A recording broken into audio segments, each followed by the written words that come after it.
Okay, looks like we might be live. This is the green room. Kayla, if you can hear me, give me a sign in the typing square. Any kind of sign. If you can't hear me, you won't be hearing this, so you won't give me a sign. But I bet you can. Probably. It's not my first rodeo, at least with this board. Mm-hmm. And we're out of time. There we go. I played the end. There you go. Oh, so super green. I assume that is some sort of. Oh, geez. Wrong one. Welcome, listener. There we go. Super green just makes me think of The Fifth Element with Chris. Is it Chris Tucker? Yeah. It's the annoying guy. Yeah. Super green. So if that's your reference, Kayla, boy, I got it. But if not, then I missed it. Or she's just saying the super green room. Why would it be a super green room? Mm. Was it bitten by a Super green, as in radioactive- green means go. Like she can hear us. Let's not speculate. How about that? I'm just gonna wait and get an answer. Then we'll see how that goes. But you know how it is. Up to and including 5 minutes or 5 people, 5 whatevers, 5 something. The big number is 5. I was correct. We have 2. Green room, and I'm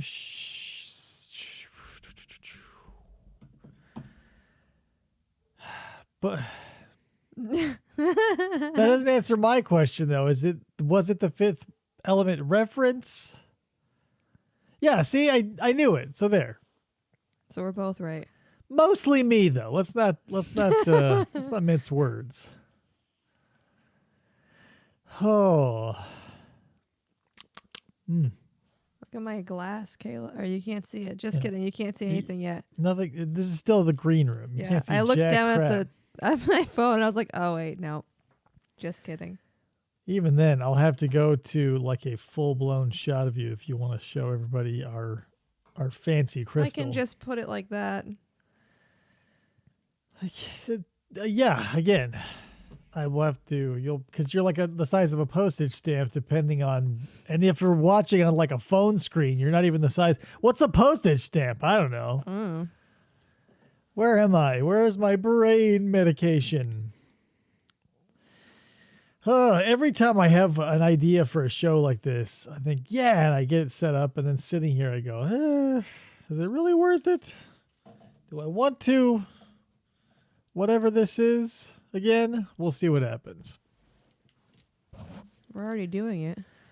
I know, because I don't like bailing, but I always have the desire to bail. Cords are everywhere. This studio. There, that's better. Anywho, what are we doing here? Where's my timer? There it is. Almost 4 minutes. Another minute and we'll start. And Kayla will see us, and that's it. Nothing else will change, basically. I'll keep talking basically like this in this cadence about things. Maybe. Or we'll just hang up. Hang up? Yeah, we'll talk maybe, or we'll just hang up. Seriously? I don't know what sound drops I would go. Like, I need to start training myself to use sound drops, but I need to find the right ones. The intros and outros play themselves, obviously. You need to get like since we do these on Fridays, flamingo like sounds. It's a little too morning zoo crew type bullshit for me. Like, I love sound drops, but like just random animal noises. They're not random, obviously, to be tied to the brand, but I don't know. Animal noises feel too not good. You'd rather a fart sound. Yeah. Or a laugh, a fart, a laugh, a burp, a buzzer. The buzzer is always good. Yeah. I don't know, stuff like that. Anyway, I think we're starting. Oops. You're listening to FFOP Radio. Reach the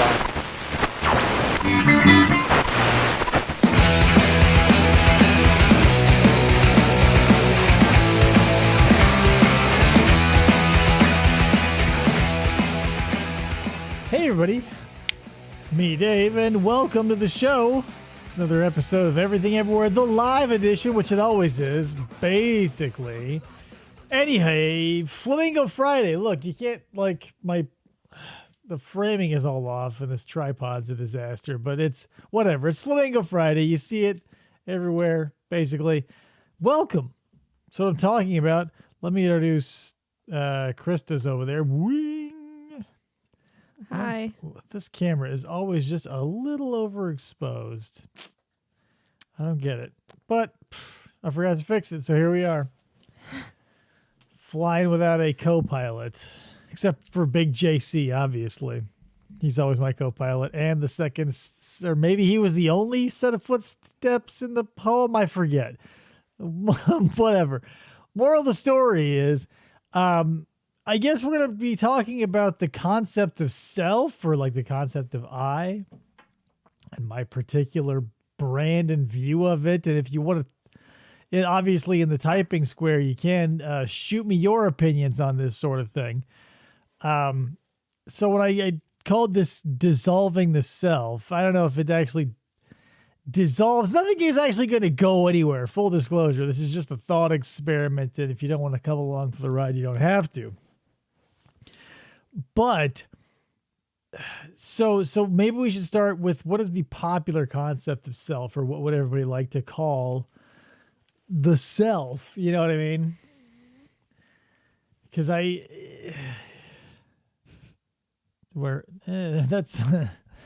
overexposed and wearing. Well, then you couldn't see anything unless the fly was open. It would shoot through the fly. But then still overexposed because too much light.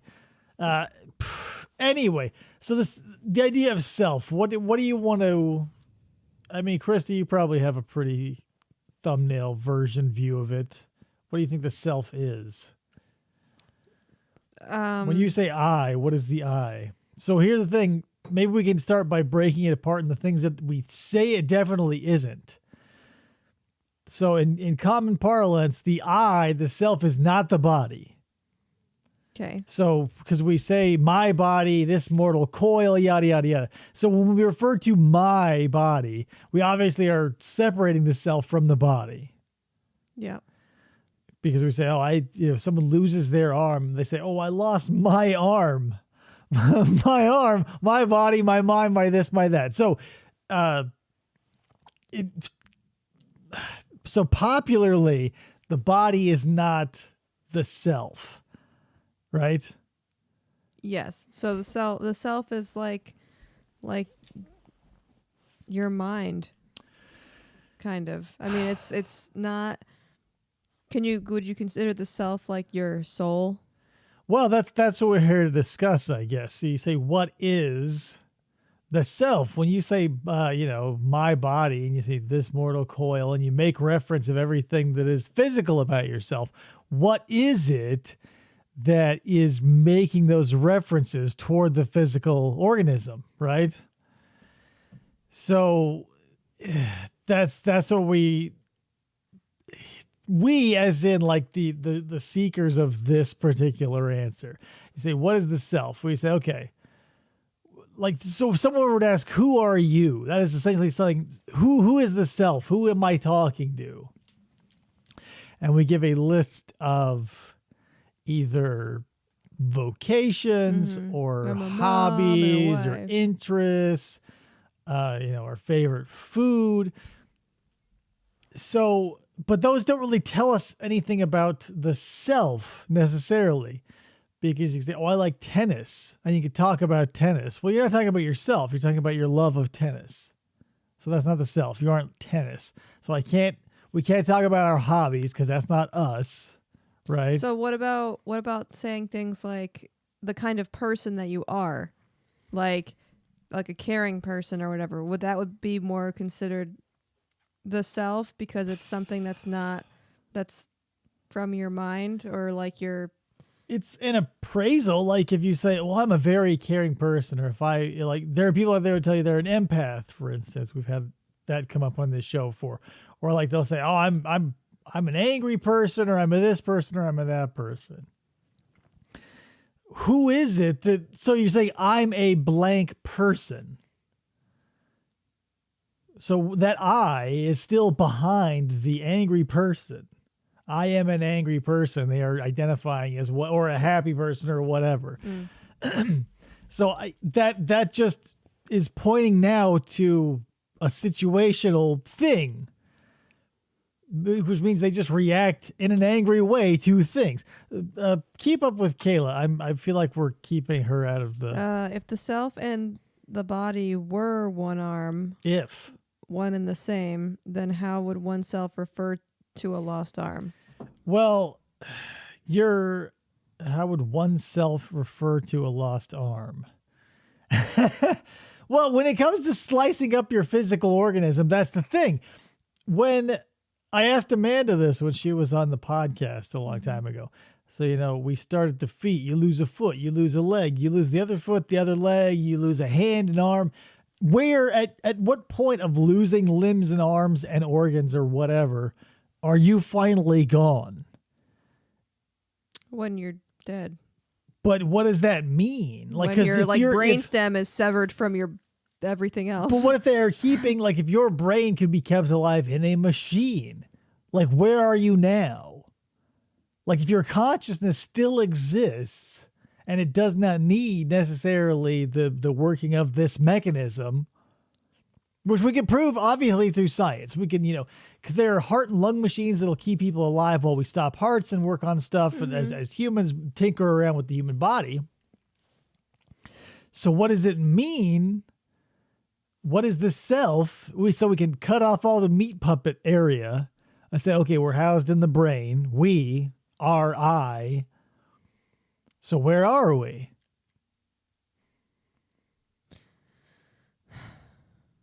And what are we? I don't know. When you talk about like cutting literally like everything out or whatever, or like say you're in a coma, I don't think you're there. Like, you're not here. Don't know where you are. You don't know you're that in your for own sure, head though. or wherever whatever That's it the thing. is. You don't know. Right. No, So I agree. Let's not talk about other people. Let's not speculate about people in comas or people on the moon or people, under the Earth's core or whatever. I don't care what someone in a coma thinks about themselves or if they have activity or yada yada yada. Doesn't matter. It's irrelevant. Yourself, but here's the interesting thing. When we describe ourselves, we describe our interests, we describe our hobbies, we describe the things that bring us to life. So if those things didn't exist, what would we be? Confused. No, we'd be essentially nothing. Because Because would you with be searching for something to make you? Well, the self is okay. So here's what I'm driving at. The long and the short of it is the self is an illusion, but not in a mystic sense, like in a realistic sense. Because the self does not exist without the environment. So I do not exist as I do without you, without the sun, without the grass, without yada yada, without this constant flow of experience. So when you say, well, and then we can pick that apart further if you because even if we can say, even if our bodies stay intact, we don't lose an arm in a tractor or under, fingers under a mower or however you're going to do it. It's constantly replacing itself. Your bones are being replaced by osteoblasts and osteoclasts. Like your hair is constantly just reproducing just more dead material. Like your skin, your liver, your brain, everything is being replaced all the time. So do you think that the self is like constantly changing since we were born? Yeah. Everything you experience modifies, everything you experience right now exchanges the experience of now. So yeah, like you've never been a stagnant puddle or anything other than a moving flow of something. Mm-hmm. So the idea of a constant self, the idea that we can say I, it works grammatically for like legal reasons and owning of things and expressing of emotions. But as you look into what the self is, it does sort of dissolve, because there is no self without other. Without the exterior, you have no interior, vice versa. So the self that is you is nothing without the participation and cooperation of people, animals, things, environment, yada, yada, yada around you. So, can I bring up a random Whatever you want. It doesn't matter. person? Whatever, not person. So if A somebody's straw person? a straw person. So like say like solitary confinement. If somebody's put in solitary confinement or whatever and they're like completely locked out of everything, does their self doesn't just go away, it just kind of like I don't know. Like that's something I can't speculate on. Like, I wonder. well, yeah, but what good is that? The point of these, like this sort of conversation, these sort of talks, is discovery of the self.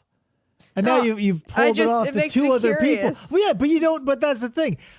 You said I could. I know, but now I'm pointing out, like if we're talking about the self and like you're on this journey, as you say you are, and every time the concept of self is brought up, it's shunted somewhere else. Someone in a coma, someone over here, and someone over there. It just There's makes never. me wonder. Well, yeah, because you don't want to look in at the self, and when it's a lot easier. That's the point of this too. Is when you look at some other self, it's easier to dissect them and to pull them apart and realize it's an onion with no core than to do it for yourself. Mm-hmm. Like all the self-help books and all the shit that you've been like, oh yeah, blah, blah, blah, blah, blah, all dropped when you found out about that kid who had the lobotomy. And now you're reading that and telling me about that. But it was like, pulling teeth if you're reading Eckhart Tolle, but this thing is apparently rip-roaring and fascinating, which is fine. It's more difficult to read. Like, this is a much obviously easier read than like dissecting the things that he writes or whoever. Right. But that's what I'm saying. That's exactly my point. Mm-hmm. Is it's easier to avoid and look elsewhere for a nice distraction because you're not actually looking for anything different. But beating yourself up along the way, the self that is you that doesn't even exist, the one you're trying to beat into submission for a goal of whatever, it's taking a nice break as you're now diving back into something you actually like and not beating yourself up over something you don't fully comprehend. Mm-hmm. And that's it. Yeah. You're out of the trap. That's the thing. The self, as long as it is not aware of itself in that it's finding issues and finding problems, because it doesn't exist. The thing that is you is a tapestry of black void that is the past and black void that is the future, but we get to see it essentially, because time and space are interwoven. We get to see it play out right before our very eyes, and since we were gifted memory, blah blah blah blah blah. But if you're not focusing on that and you're not trying to beat that thing that doesn't exist into submission, trying to beat the self into enlightenment, beat it into liberation, starve it out, of course it only grows stronger because you're feeding the problem. There is no problem.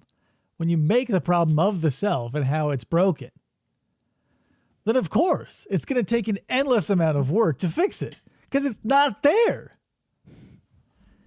If if the thing that you are needs to be fixed, what is stopping you from just doing it? You don't want to.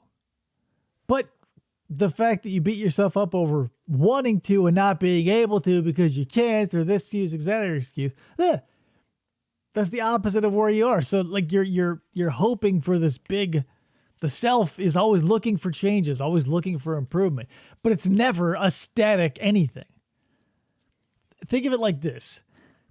The self is more like a river in that it's the land and not the water. So when we, like, let's say when we drive to California from Arizona, we always have to cross over the Colorado River. Mm-hmm. I've crossed over that thing dozens of times, and it's never been the same river. Ever. It'll be, possibly the same big rocks and stuff will be there, and some of the trees will stay. But the water is constantly something new every second. It has never been the same river. It's always been brand new, fresh water from God knows where, transported by clouds and yada, yada, yada.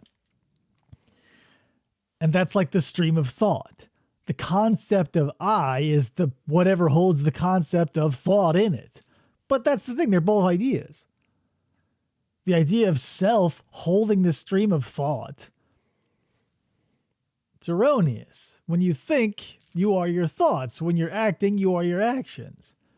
The self holding this, this bedrock of you holding this pattern of life as it goes through. Yeah, it's a nice metaphor, but functionally, if you don't see where the fundamentals of it are, it's very confusing. Mm-hmm. So,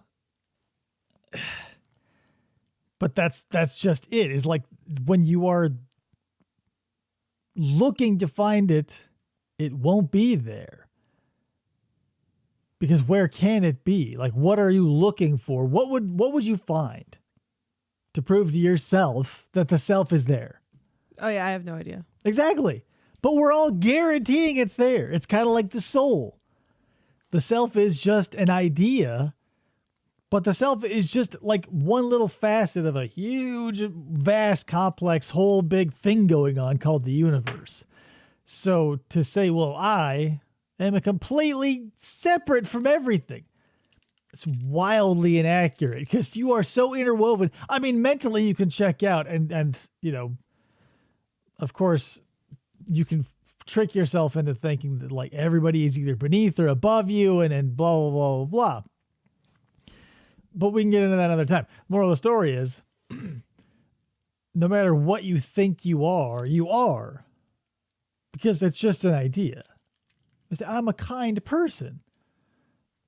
If you're making an appraisal upon yourself, number one, it's going to be flawed because we're not going to look at ourselves clearly and honestly. But that's just an idea. Like, what does a kind person look like? Huh? Is it, oh, you have a kind face. That guy looks mean. How many times, a lot of people look at my face and see a lot of problems, and a lot of times they're right. But it could be coincidence. Kayla wants to know, have you seen or read John Dies at the End? No, I know of the author. He was on the Cracked podcast for a long time, and I can't remember his name. I think I shared his nom de plume is like David something or other. But yeah, no, I have not seen it. He also wrote this book is full of spiders. He wrote, anyway, no, sorry, Kayla, I have not. Sending a link to Chris's messenger. Even just the audio is worth listening to and related to your discussion. I don't think we can play it during the live stream. Yeah, I'll have to check it out and and check in with you later, Kayla, and see what is up. But yeah, if it's you're usually pretty on point with the references, so I'm sure you know what's up. But that's part of it too, is being self-aware. Is if you are self-aware, that helps you chip away at whatever you thought the self was. Because the more you become aware of the self, the more you realize, like, what is it? Like, what there's a like, let's say here, this coffee, for example. Like, oh, I love coffee. You say to yourself, you, Krista, I'm saying specifically, but maybe you at home say it too. You say, oh, I love coffee. What do you love about coffee? You love putting it inside your body, and you like how it interacts chemically with your system. The taste and the smell and everything that makes everything physical, basically. Yeah, you like the way that it interacts with you on a biochemical level and becomes a part of you. Mm-hmm. So coffee and you are the same thing. You like you interacting with the coffee. You don't just like coffee because it's a brown liquid and for no other reason. Right. I mean, if it combated with my body, then I would not like it, obviously. Yeah, you like it because you like the way it interacts with you, so it becomes a part of you, and it's part of you. Yep. If the things you like, but also the things you dislike are a part of you. So your every physical, your every emotional, and every psychic, or whatever, however you want to say it, every experience you've ever had involving everything around you is you. Like this room we sit in, wherever you're sitting, if you're sitting or if you're standing, wherever you are, that room is in your head. You are navigating around it. Without it, you would not be. So here it is. It's part of you too. Everywhere you've been, it's up here. And even if you forget about it, you still exist in a physical world. And here it all is. And without it, you wouldn't be you. So what is the self without the other? And the other being literally everything else. Everything. Because if we say the concept of I is the one. Self and other. Self, the one, other, everything else. So without everything else, there is no self. So they cancel each other out, and there's nothing. There's just one thing. The universe being that one thing? Yeah, or one continuum, however you want to call it. It doesn't matter. It's an unbroken space-time continuum. But it would not exist without you to imbibe it, and you could not exist without it to live in. So what is it that you like? The old quote, "No man is an island." Well, yeah, in way more ways than you would ever imagine, because it was like you were bringing up earlier, that bats pollinate eucalyptus, and you say if bats did not do that, koalas would not exist. So yeah, just think it's kind of like the butterfly effect, but like a less lame pop culture version. Everything that exists, whatever, affects everything else, which, either affects you directly, indirectly, or whatever. So what is the self compared to the world, the universe, everything you experience? It's exactly the same. Without you to wander around in it and be amazed by it or angered by it or upset by it, neither would be.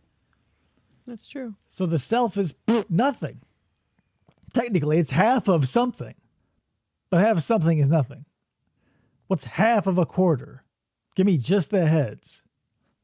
Give me just the tails of a quarter. Yeah, that's the thing. But, when that can lead one of two ways. You say, well, since you're essentially a part of nature, like all rules are off and you can go nuts. But it's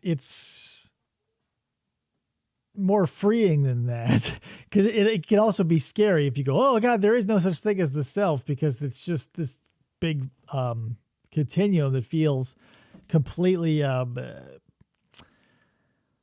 what's the word? Like, I don't want to say hopeless, but you just feel like at the mercy of literally everything around you. Yeah, instead of at the command of. Yeah. Because you can't command everything. Well, no, obviously. But so what? Like, you're never going to be able to count all of the factors in any given situation ever. Taking one step after another straight down a hallway, there's a million different things that can go wrong with that situation. We just don't think about it because what are the odds? Because the self is so important, it has to, that's part of it too, is when the self exists, in a concrete form in the mind, self and other are enemies. So when you are dead set on preserving the self, you see the external world as an invader, as an opposite, as an antagonist. But it's not. It's everything outside of you is also, reflected inside of you. It's not there to it's not there to destroy you. It's not there despite you. It's there because of you, and you're there because of it. The world and the universe are not a bunch of conspiring forces waiting to grind you into powder. Like, that's just inevitable. You can work with it because it's a cooperation. The environment exists so organisms can flourish. And the organisms exist so that the environment can, spread its shit and do all of its crazy stuff. But if imagine, when you would picture a deer in your mind. Mm-hmm. Is the deer floating in a black void? No. No, it's in the forest, right? Yeah. It wasn't in a school. You didn't see it in a hospital. It wasn't in a line at a grocery store. No, it was in situ where it lives. So the deer in the forest are basically the same thing. They're just components of a bigger whole. Because without a forest, there would be no deer and vice versa. It works for literally everything, no matter how convoluted the path. Ask Siri what 0 divided by 0 is, and you might find a metaphor for the definition of self in the answer. Math has been something recently that's come to my mind, Kayla, because everybody wants to talk about math and how it proves this or that or the other thing. But numbers are human concepts. Like the number 2, show me 2. You have to have 2 of something. So math gets dicey. Like I understand its principle, but it's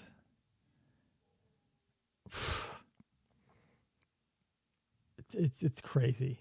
That's the same thing as like telling you what the color red is. Well, no, because what your eyes can tell you what the color red is. If you have 2 functioning eyes, and if you're colorblind, or if you're this, that, or the other thing, all warranties may vary. But your eyes will show you a gradient. What math can show you is a bunch of pinpoints according to an equation that they have to smooth out into a shape, like if a you're bell using, curve. yeah, if you're using like geometry or calculus, if you're calculating space, it is a bunch of points you have to knit together. When space isn't a bunch of points, like the light as it moves through space isn't a bunch of points. It's a constantly moving thing. But if you want to take a picture of it, it'll look frozen. But that, aside from the point, whatever. It's another topic for another day. Maybe I'll bother Trung about math and physics some more sometime. Yeah. But yeah, so that's the thing about the self.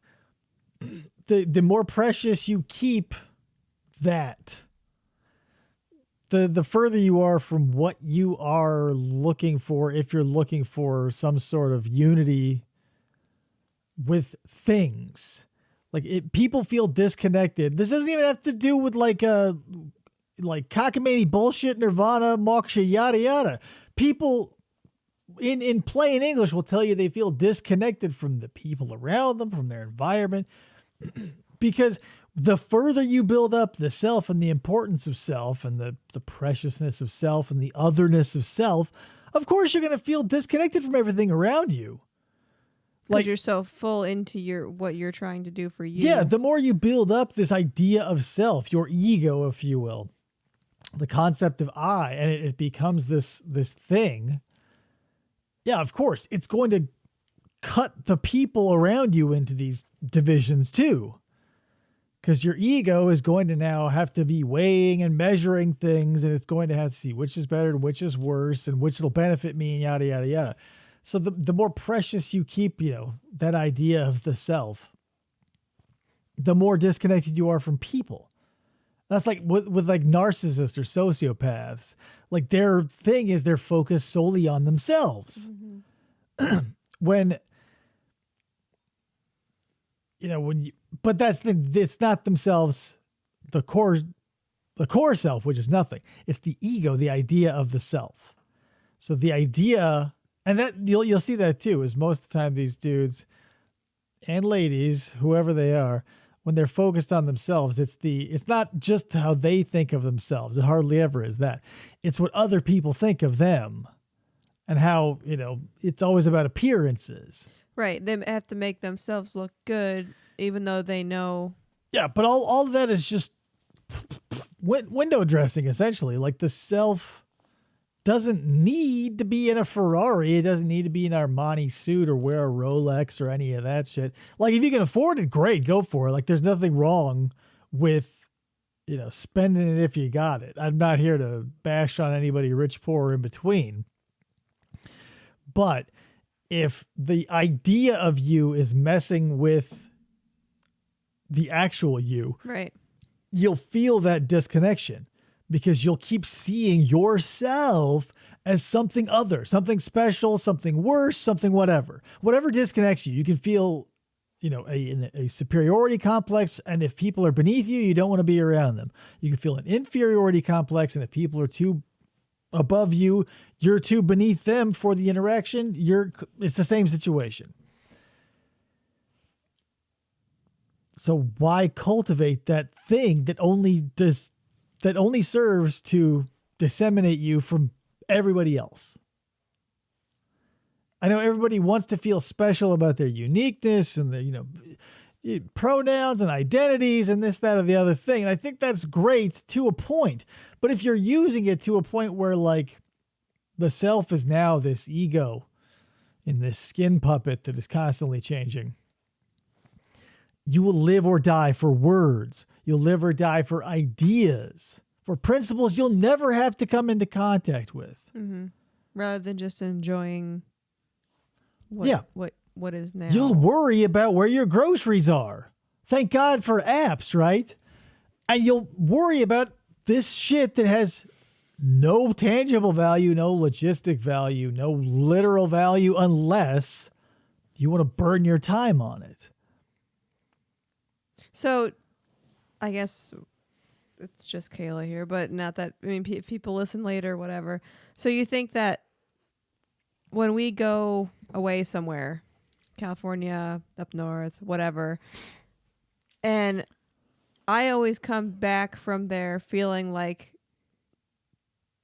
you were saying, reconnected or whatever, feel more connected to you, to everything around me and stuff, and then it goes back to what it was before going away from worry, I guess. I don't know what my question was going to be. Cool. Because I started talking and then Yeah, I've heard that part of the story 400,000 times. Plus, I was there. You don't need to reiterate your life to me. I was always there. Don't worry about that. Just get to you. That's part of it. It's like you were like, this needs a lot of preamble because what are people going to think, right? So to unpack this story and this question, blah, blah, blah, where was I? I do that all the time, but it's only because I go off on tangents. You were trying to justify the reason for the season, and now the season is past because the story was so long we forgot the question. So where are we? I don't remember now because you kept talking and then I forgot. Well, I think I know what you're driving at is like when we get out of town, sometimes you leave everything that bothers you here. Yeah, and then it just comes back. It doesn't go anywhere. You pick it back up. That's the thing. That's what you're looking for. You're looking for something to be like, why does it come back? It doesn't. It never leaves. Because it never doesn't exist. All the shit you worry about, all the shit anybody ever worries about, really doesn't matter. In the grand scheme of things, I realize you can say, oh, well, this matters to me. Of course, personal issues are going to be your personal issues.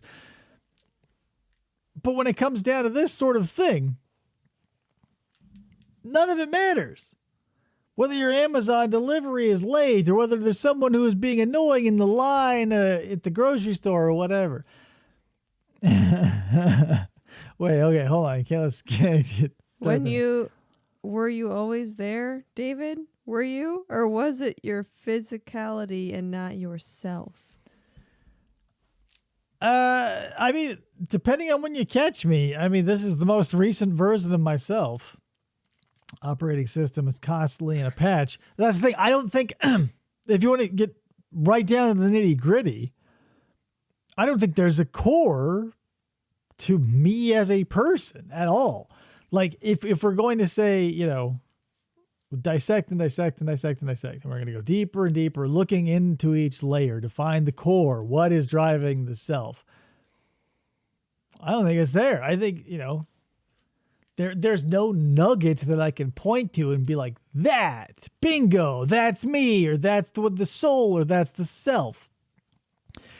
It's just it's just that. It's just an onion where something, whatever it may be, in this case, in the case of an onion, like, it comes up from the earth as we all do.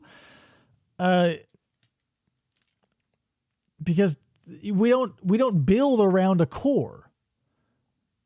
Nothing grows around a core. You didn't grow around a core inside your mother. Like nothing, you grew like a plant, like anything else.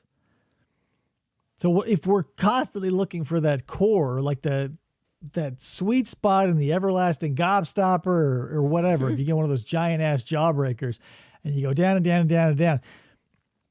If we were one of those, I don't think the sweet tart would be there in the center. We're, last layer and that's it. Because what could there be?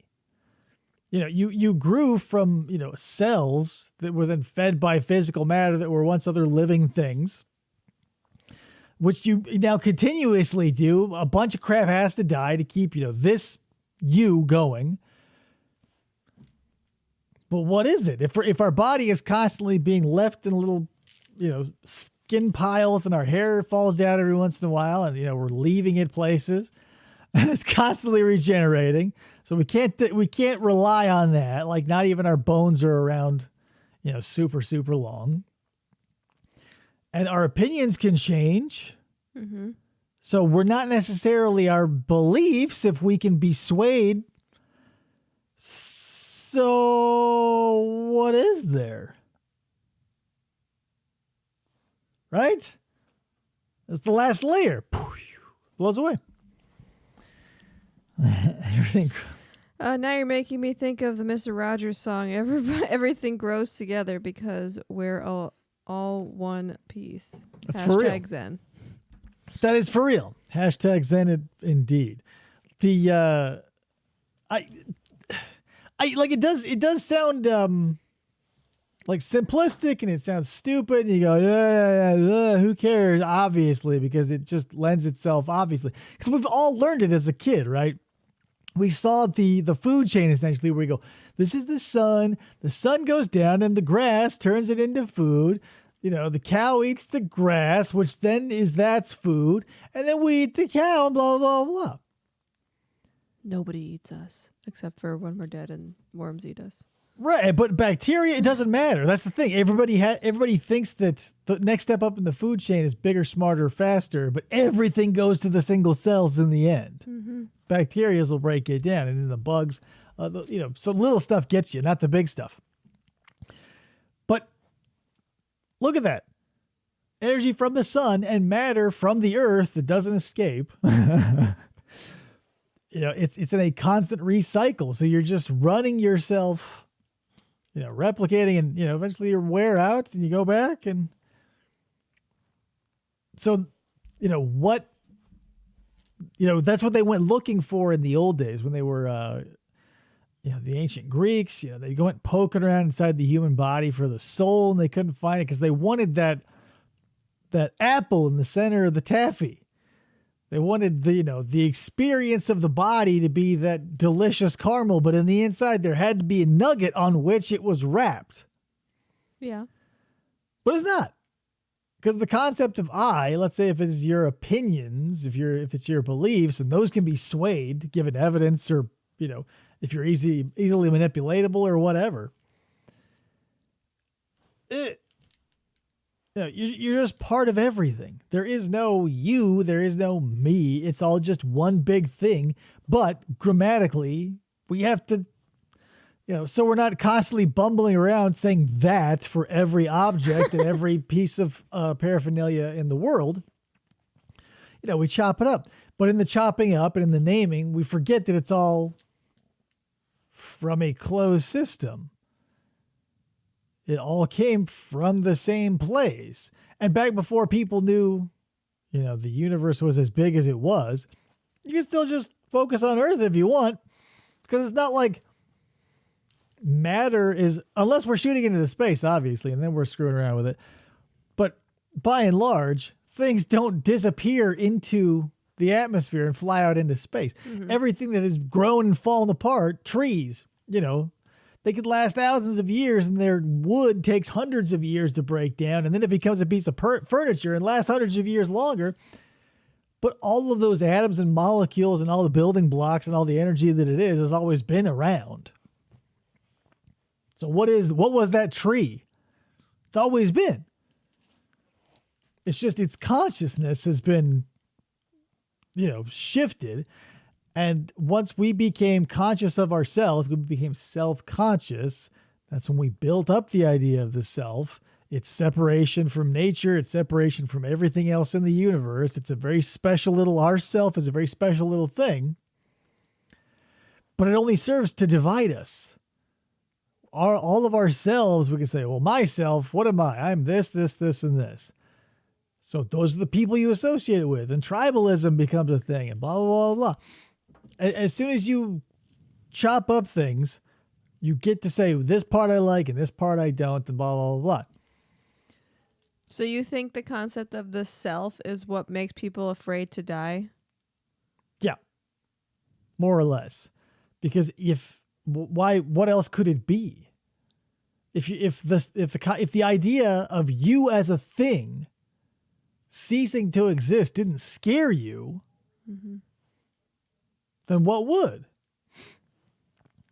Destruction of your physical body is happening all the time. Like if you scratch your arm and some, skin cells fall off, those used to be you. You don't have a little weepy session every time you go, oh God, or every time you're brushing your hair and hair comes out, and you don't have a little funeral I'd for constantly every. be crying. Yeah, exactly. Everybody would be, because your internal organs, you can't see them. They're doing the same thing.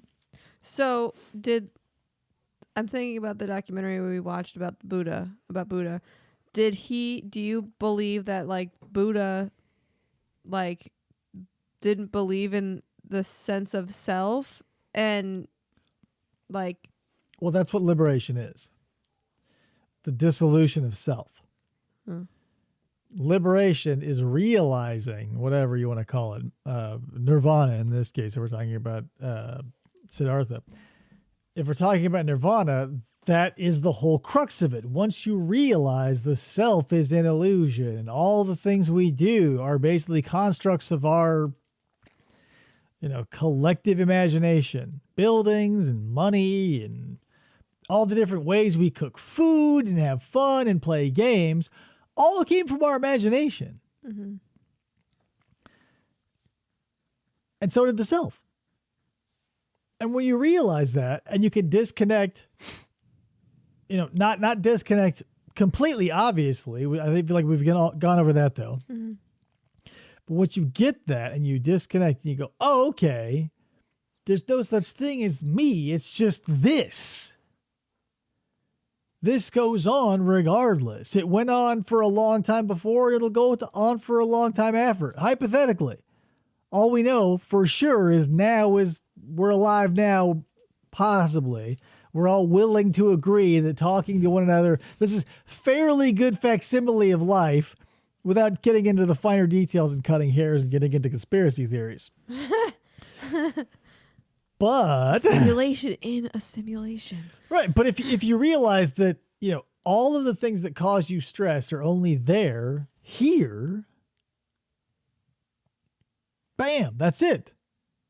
When the self dissolves, when up and down are the same, when self and other are the same, bam, that's it. That's all there is to it. It's just a matter of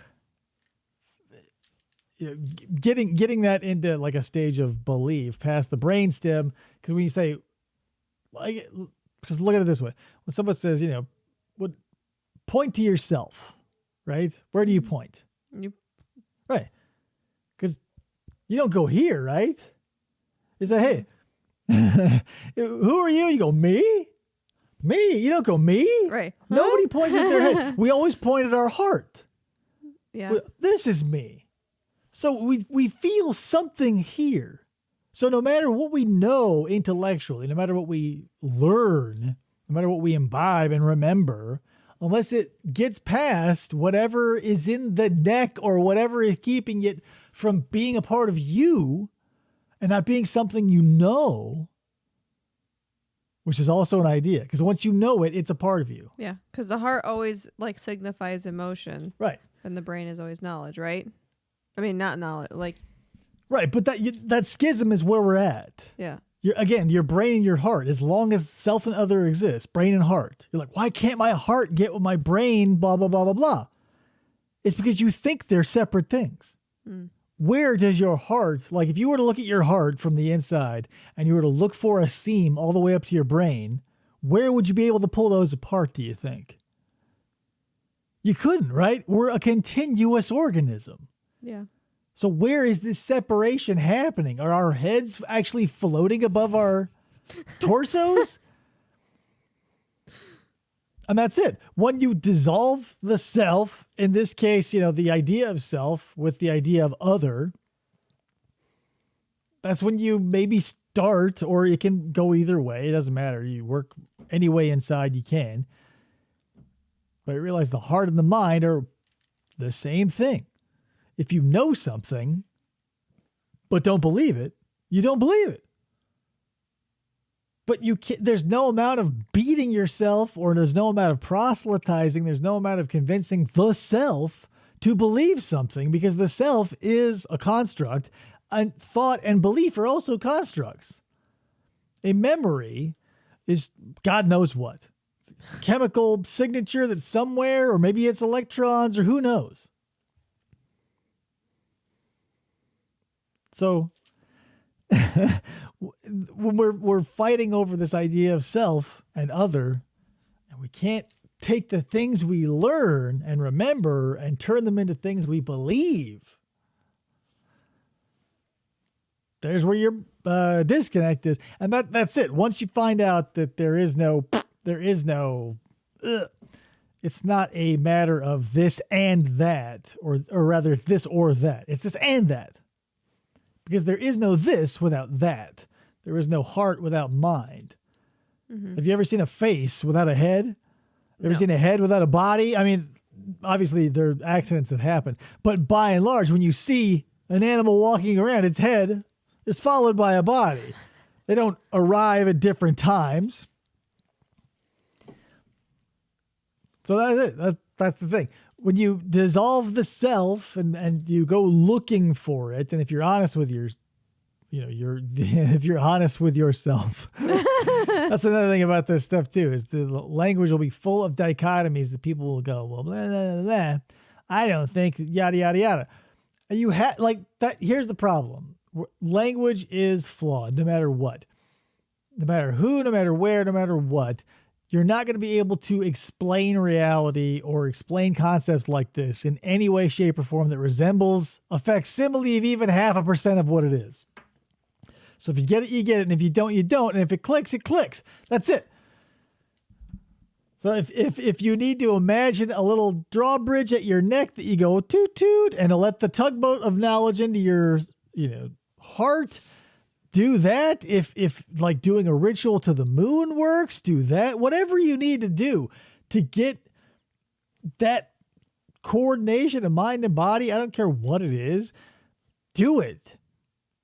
Even if it's just sitting and meditating, or if you want to burn some incense, or you want to get some ancestor money and appease some, past debts before you can feel whole, whatever.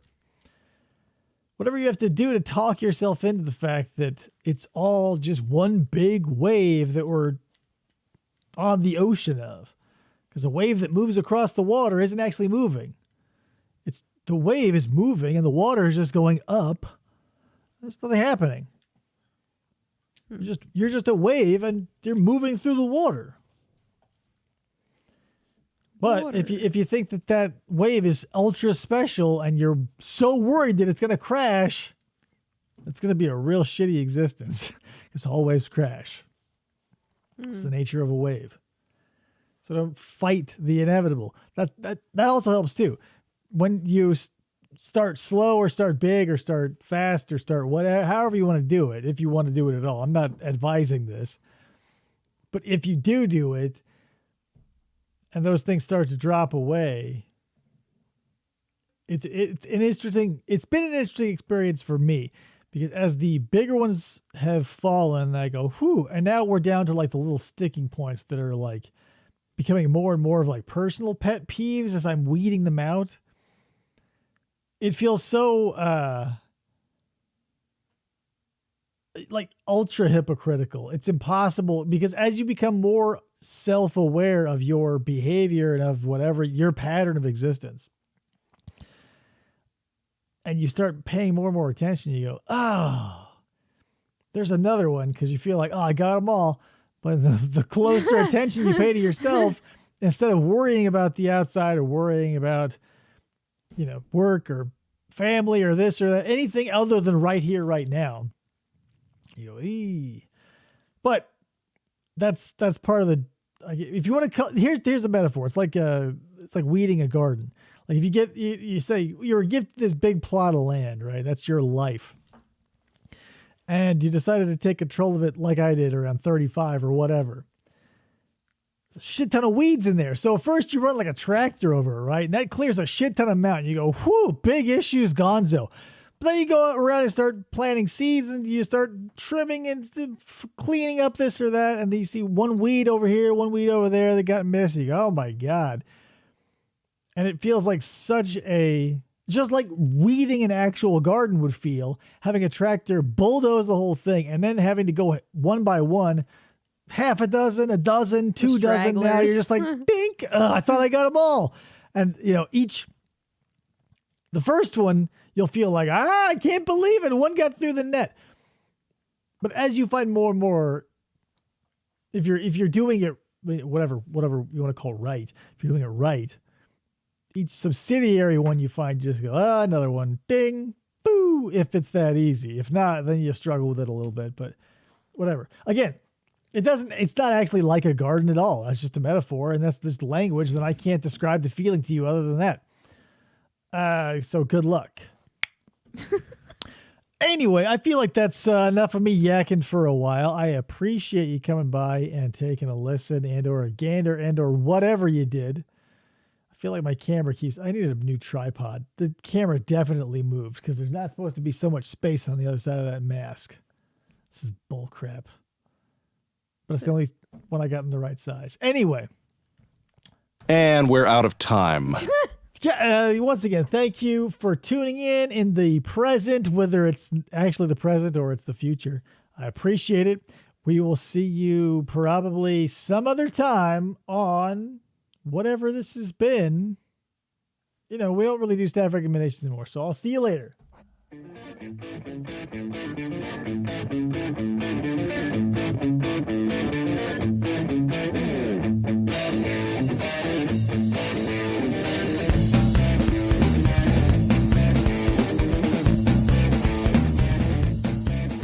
For this, try to